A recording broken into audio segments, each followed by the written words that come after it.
Hi, I'm Adam Culp, and you're at Beachcasts. So, you're looking for a new job or thinking about looking for a new job.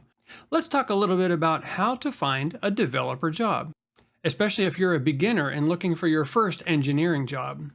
Fresh out of college? Looking for your first programming job? Stick around and we'll get right on that.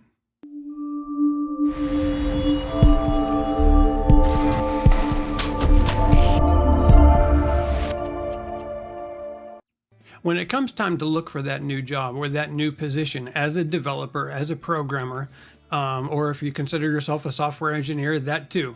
Whenever it comes time to start looking for a job, the one bit of advice I would give you as a starting point is be prepared for a long journey. Typically, finding a new job or position can take up to 4 months on average. Now, that doesn't mean that it can't happen sooner. Sure, you might know somebody or you might get lucky and find the company who's ready to hire today, but on an average, I find that it takes about 4 months to find a new job. Some other things to be prepared for is a lot of rejection. It's going to take a lot of applications, a lot of searching for your new position. And unfortunately, you're not going to be accepted to all of them. So be prepared to hear no quite a bit, or be prepared to hear things like, we found somebody else, or somebody else was more qualified, or we decided to go another direction. Those are typical answers that you'll get as rejection. Don't take it to heart. These things happen. Be sure not to allow yourself to self-doubt. A lot of self-doubt will come into play. You'll feel like an imposter. Imposter syndrome will be strong. Don't let that drag you down. Realize going in, it's going to be a journey. There's going to be a lot of applications to put out. There's going to be a lot of companies to reach out to. A lot of recruiters, a lot of HR people are going to be talking with you, and there's going to be a lot of rejection. It just comes with the territory. So that all being said, it should be no secret that preparation is key. One of the things you'll want to do is make sure that your resume is ready for the journey with you. Some of the things that you'll want to make sure are in your resume is a brief highlight section of what you're looking for out of your next position. Also, any tech bullet points. I typically put the different programming languages and the different technologies that I've dealt with. I generally make that a bulleted list, maybe 3 columns of bullet points. The reason that I make those bullet points is for a couple things. One is, at a glance, somebody can look at my resume and see the different technologies and the different things that I have experience with. Another thing it does is it helps load up some keywords into your resume, so that way as automated bots are searching your application or your resume online, they're going to see those keywords and know that you may be a candidate for that HR person or that recruiter to pass off to the company.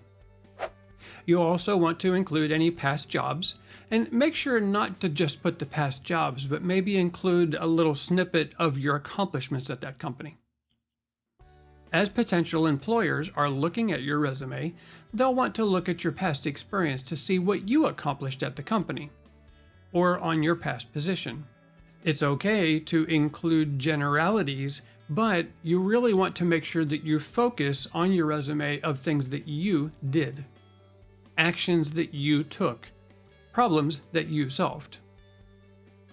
After you finish polishing your resume, you'll want to make sure to update the information at sites like LinkedIn or Indeed, or the site that meets your demographic or your region. I'm familiar with LinkedIn, I'm familiar with Indeed. I may not be familiar with all the job hunting sites in India, for instance, or from Europe. So with that in mind, just make sure that you update your resume as well on those places.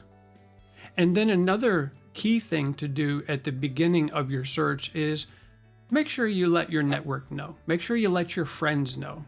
If you don't want it to be public, still send a notice to your friends and tell them, I'm not doing this publicly, but I am starting to look and investigate new opportunities. This allows them to help you, which I'll talk a little bit more about that later, but it's very important that you do that.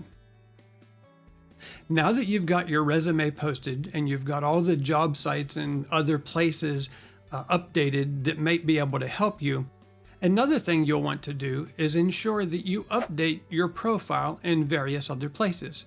For instance, GitHub. Does your GitHub profile really speak to who you are? Do you have code examples there? If you have code examples there, are they usable? Can somebody download your code sample and make a running application so that they can see where your proficiencies lies? And also what your technology and knowledge might be to help their company. Also, ensure that the content is quantifiable. If it's simply a fork of another project, you're not really showing your best foot forward. Be sure to highlight your own code bases, your own repositories. In GitHub, you can select which ones are shown on your main landing page. I encourage you to choose projects that you have a significant contribution in or you've developed yourself, so that way folks are able to see what you did. Because if all they're looking at are forks of other projects, chances are they're not going to pay much attention and you're just going to pass it by. One thing to note is, as you're looking for your new position, if you're a beginner fresh out of college, don't be bogged down by the programming language or the technology stack. Instead, focus on getting the job and look at jobs that are interesting to you. Don't let that hold you back from applying to other positions that also seem interesting, but may not be the stack that you thought you might be interested in. Ironically, that might not be the stack that you're used to. With that in mind, another tip that I would say is, when you're looking at new jobs, when you're looking at new positions, if you're searching on LinkedIn, if you're searching on Indeed, apply to everything. Don't be thrown back. If the position looks interesting, if it doesn't throw any red flags to you, apply. You're looking for your first job. If you're a beginner, or even if you're not a beginner, you're just looking for a job. You need to put food on the table. So don't be afraid to apply for everything. The key to finding a new job is getting the interview to begin with. You may find through the interview process that a job that you applied for just to apply to many different positions ended up being a pretty good one after all. Through the interview process, it's not only a time for the employer to ask you questions, it's a time for you to ask the employer questions. And you can find out a lot more about a job that way than the regular posting that you find out there, where they want the mid-level developer with 20 years of experience in some given programming language. Job descriptions don't always do the job's justice, so apply. During the interview process, then you can weed out the ones that you truly are not interested in, and the employers will do the same.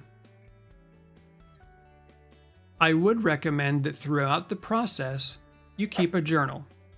Now, it doesn't have to be really robust. I just recommend that you keep track of the date that you applied, the company that you applied to, and then keep track of the audit trail of that process. If somebody contacted you back from your application, make a note of it.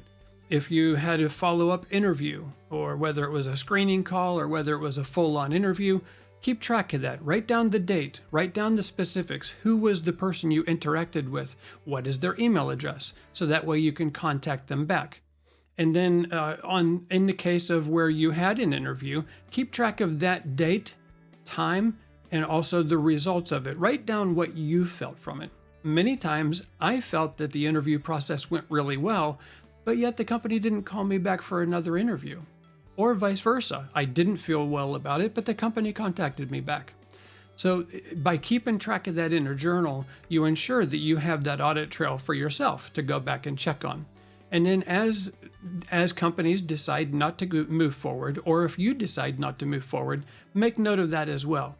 You'll thank me later at the end of the journey when you can look back and you see everything that you went through for it. And it also makes it so that if you wanted to reach out to a company, you'll have that information, and you also won't lose sight of a company. Many times, companies will reach out to you for a second interview, and then once you get into the midst of it, there's going to be a lot going on. You're going to have a lot of interactions to deal with. It's good to have that audit trail to be able to say, oh, I forgot to contact that company back. So now you have that written there. Or you may look back in your journal and say, oh, that's right, I wanted to email them. So you send the email, and it can make a difference. Another possible avenue to look for positions is at your local user group. If you're an open source programmer, even if you're not an open source programmer, there are user groups for most programming languages and most technologies.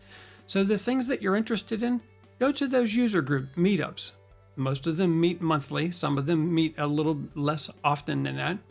But while you're there, typically there's recruiters, typically there's people from other companies where you might want to find a job.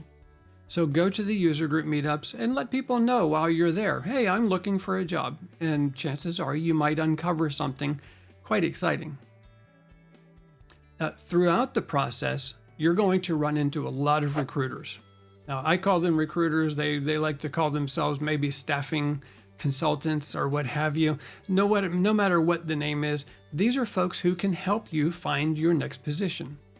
Sometimes they might know about jobs that aren't necessarily on LinkedIn or Indeed or on some other site, because their job is to constantly keep track of jobs in their area.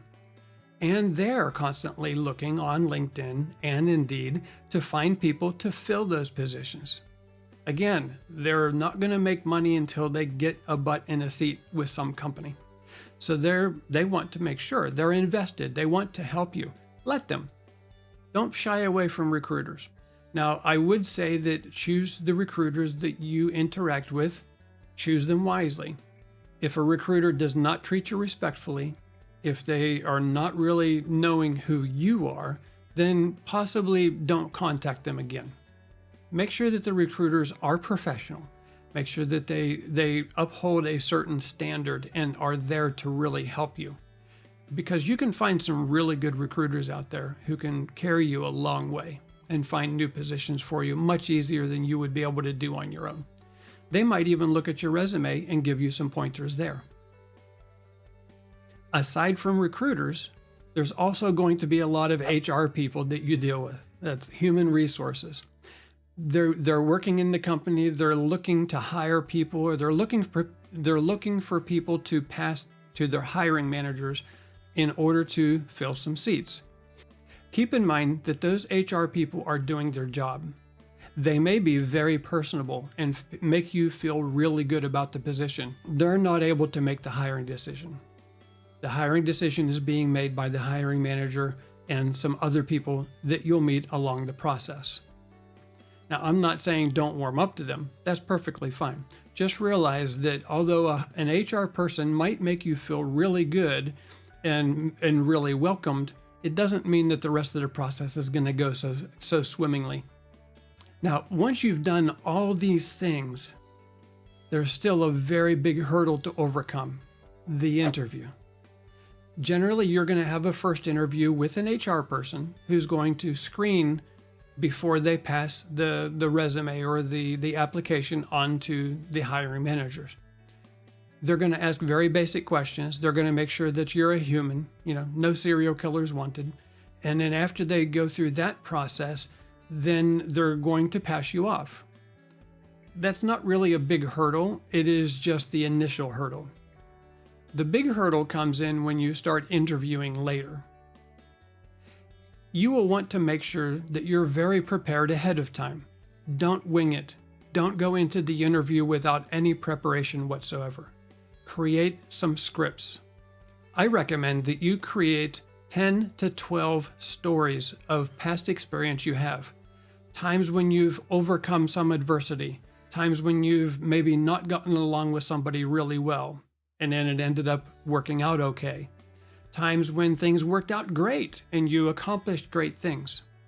Make sure that those 12 stories use the STAR method, STAR. I'll include a link to that down in the description of what the STAR method is. But you want to make sure that you have 12 stories, and they don't need to be more than a paragraph. Don't make a huge, big drawn out story. When you're telling the stories during the interview, you're going to want to make it engaging. You'll want to make sure that you're involving the HR person or the hiring manager in your story. The story, first off, you want to make sure that you're defining the situation. You want to define what you did to help it succeed or not. And you'll want to make sure that you share about the results and make it quantifiable. If you can't say good numbers about what the result was, I increased sales by 2%. Due to this interaction that I created in the application, we gained 1 million new subscribers. Make sure it's quantifiable. Otherwise, your story is not really going to carry a lot of value. And, so two things there: make sure that you cover what you did to contribute to the story, and make sure you have some numbers or some data to substantiate the successes. During the course of the interview, there's going to be a lot of questions, and those 10 to 12 stories are going to carry you through. Even if they don't ask you a question directly that one of those stories attribute to, once you have those stories in your brain and ready to call at a moment's notice, then it's going to make your interview process go a lot smoother. And then something else that generally happens with me during the interview process is I kind of turn the tables a little bit. Often companies will always ask, do you have any questions? Do you have anything that you want to know about our company? That's an open door. Take advantage of it. Have some questions prepared ahead of time. Go to the company's website, learn a little bit about them. Look and see if there's been any funding in their background. See if there's any new funding that just came in. Learn a little bit about the company before each interview, and prepare questions accordingly. Recently, I was on some interviews with a staffing person that I respect a lot in the local area here, and she told me, she says, Adam, I have never been in an interview where I saw the person being interviewed completely change the interview to the point where they were actually interviewing the company. And that's vital. You want to do that. You need to interview that company as well as they are interviewing you. Ask them pointed questions. How many people are on the team? This position that I'm taking over, is it a new position or is it an old position? Is there new funding that my position is now drawing from? What happens when that funding's gone? Is there a new round of funding coming? Are there any new products that we're getting ready to launch and you're looking for me to help build? There's a lot of questions that you can ask, you can come up with to help turn that around a little bit. But above all, you want to make sure that you understand the company, you understand the team, and you definitely want to understand your role and what that's going to mean to you. So it's very important that you interview the company as well as them interviewing you. With that in mind, you'll also want to make sure that you have a set few elevator pitches to pull out at any given time. There's going to be dead space where the interviewer might not know what to ask, or you might not know what to ask either, and just have some things ready to kind of break the ice and throw out there. Dead space is an invitation to an awkward moment, and you don't want awkward moments during the interview. You want them to see you as a good contributing member of the team, and communication will do that. Throughout the course of the interview, or immediately following, maybe even before, ensure that you get the email addresses of the people that are interviewing you or that you're speaking with. I highly recommend that you send them an email afterwards, thanking them for their time, maybe even asking a follow-up question if you thought of it later, but above all, keeping the lines of communication open. If you don't keep those lines of communication open, it's very easy for them to remember the next applicant or the previous applicant instead of you. And finally, I told you I was going to come back to this. The most important thing to remember as you're looking for your next position is this: a significant amount of people finding a new job or changing jobs is due to word of mouth. Generally, you're going to find your next job from talking with other people, whether it's friends, whether it's family, whether it's even people in your network or from your user groups or what have you. Most jobs are found through word of mouth of one way or another. Now, that's not to say that somebody reached out and said, hey, apply for this and I'll give you the job.